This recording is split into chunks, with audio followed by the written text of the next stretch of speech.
یہ سن کر حضرت حاجرہ نے کہا میں اپنے ابراہیم کو اچھی طرح سے جانتی ہوں، بھلا ایک باپ اپنے بیٹے کو کیوں مارے گا؟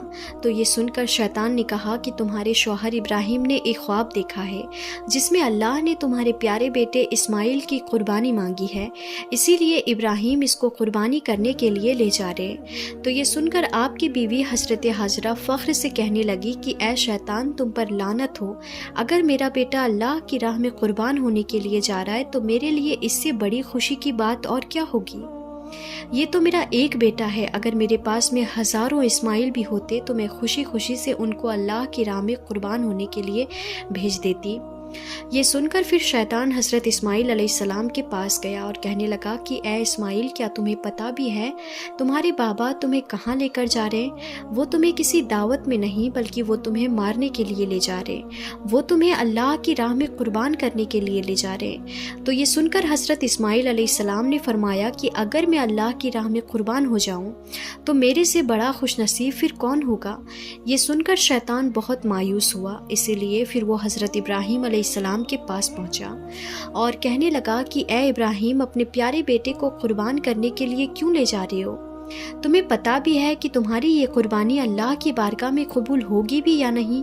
اور دوسری بات، جب تم اپنے اس بیٹے کو قربان کر دو گے تو پھر بڑھاپے میں تمہاری خدمت کون کرے گا؟ بڑھاپے میں تمہاری دیکھ بھال کون کرے گا؟ یہ سن کر پھر حضرت ابراہیم علیہ السلام نے کچھ پتھر اٹھائے اور شیطان کو لعنتی کہہ کر مارنے لگے۔ یہ دیکھ کر شیطان وہاں سے بھاگنے لگا۔ ناظرین، کہا جاتا ہے کہ تبھی سے مکہ میں حج کے دوران شیطان کو پتھر مارا جانا شروع ہوا، اسی وجہ سے حج کے دوران شیطان کو پتھر مارا جاتا ہے۔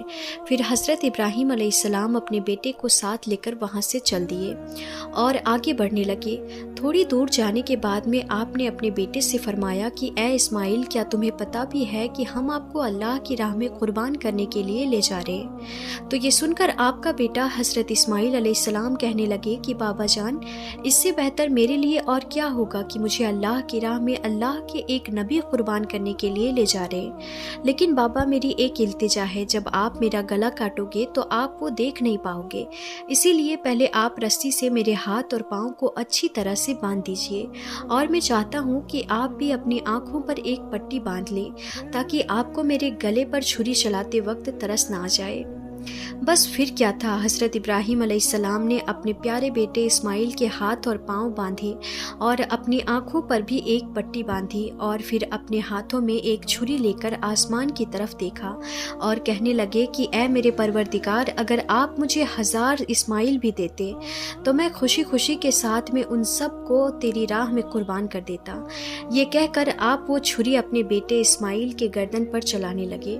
تو اتنے میں اللہ تعالیٰ نے فرمایا کہ اے جبرائیل، جلدی سے جنت سے ایک جانور کو لے کر زمین پر جاؤ اور اسماعیل کو وہاں سے ہٹا کر اس کی جگہ وہ جانور کو رکھ دو۔ ابراہیم امتحان میں کامیاب ہو گیا ہے۔ جیسے ہی حضرت ابراہیم علیہ السلام نے گردن پر چھری کو پھیرا تو خون بہنے لگا، مگر اس کے بعد میں آپ نے جیسے ہی اپنی آنکھوں سے پٹی کو ہٹایا تو آپ نے دیکھا کہ آپ کے پاس میں آپ کا بیٹا اسماعیل صحیح سلامت کھڑا ہوا ہے۔ پھر آپ نے جیسے ہی نیچے کی طرف دیکھا تو آپ نے دیکھا کہ اسی جگہ پر ایک دمبا، جس کو ہم بھیڑ کہتے ہیں، وہ قربان ہو چکا ہے۔ یہ دیکھ کر حضرت اسماعیل علیہ السلام نے اللہ کا شکر ادا کیا۔ اتنے میں غیب سے آواز آئی کہ اے ابراہیم، تمہارا یہ امتحان قیامت تک یاد رکھا جائے گا، اور تمہاری سنت کو ایمان والے لوگ ہر سال یاد رکھیں گے اور ہر سال اللہ کی راہ میں قربانی پیش کریں گے۔ پیارے ناظرین، تبھی سے بقرعید کے موقع پر قربانی کا یہ سلسلہ شروع ہو گیا اور عید کے 2 مہینے 10 دن کے بعد میں بقرعید منایا جانے لگا، جو ہمارے دیش بھارت، پاکستان اور بنگلہ دیش جیسے دیشوں میں بھی 3 دن تک یہ تہوار منایا جاتا ہے، جبکہ غلف دیشوں میں 7 دنوں تک یہ تہوار منایا جاتا ہے، جس میں دمبا، بکرا اور حلال جانوروں کی قربانی دی جاتی ہے۔ یاد رکھیں، قربانی کے گوشت کو 3 حصوں میں بانٹا جاتا ہے۔ پہلا حصہ غریبوں اور مسکینوں میں بانٹا جاتا ہے اور دوسرا حصہ رشتہ داروں میں دیا جاتا ہے اور تیسرا حصہ خود اپنے گھر میں رکھا جاتا ہے۔ تو ناظرین، یہ تھی ہماری آج کی ویڈیو کہ مسلمان قربانی کیوں دیتے ہیں۔ آپ کو یہ ویڈیو کیسی لگی آپ ہمیں کمنٹ میں ضرور بتائیں۔ ہمارے چینل کو لائک، شیئر اور سبسکرائب ضرور کر دیں۔ تو ناظرین، ملتے ہیں پھر کسی نئی ویڈیو میں، تب تک کے لیے خدا حافظ۔